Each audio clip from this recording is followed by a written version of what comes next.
ତାମାନେ ତମେ କଣ କହୁଛ? ମୁଁ କାହା ସହିତ ନ ମିଳାମିଶା କରି ଘରେ ରହିବି? ମୋ କଥା ଟିକେ ବୁଝିବାକୁ ଚେଷ୍ଟା କର। ଆମ ରିଲେସନସିପ ପାଇଁ ଏଇଟା ହିଁ ସୁଇଟେବୁଲ ଯେ ଆମେ କାହା ସହିତ ଅଧିକ ମିଶାମିଶି କରିବା ନାହିଁ। ଆରେ ପାଖ ପଡିଶାରେ ଘର କରିଛ ମାନେ ସମସ୍ତଙ୍କ ସୁବିଧା ଅସୁବିଧା ବୁଝିବା ଆମର କର୍ତ୍ତବ୍ୟ। କର୍ତ୍ତବ୍ୟ ତ ହେଲେ ଠିକ ଅଛି, ହେଲେ ଆମେ ଯୋଉ କଥା ସମସ୍ତଙ୍କୁ ଲୁଚେଇ ରଖିଛେ ସେ କଥା ଥରେ ଭାବ। କଣ କହିବି, ମାର ଦେହଟା ଆଉ ଜମା ଭଲ ରହୁନି।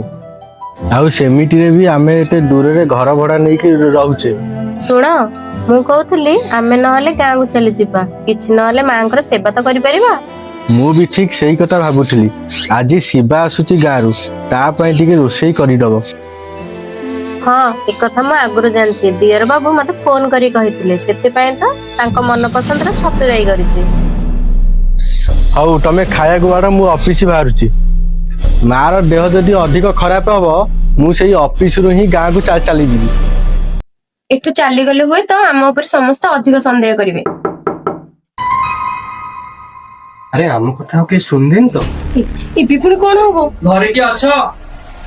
ଶୁଣ, କିଛି ବି ହେଇନି, ତମେ ଯାଇ ଗେଟ୍ ଖୋଲ, ସବୁ ନର୍ମାଲ ଅଛି।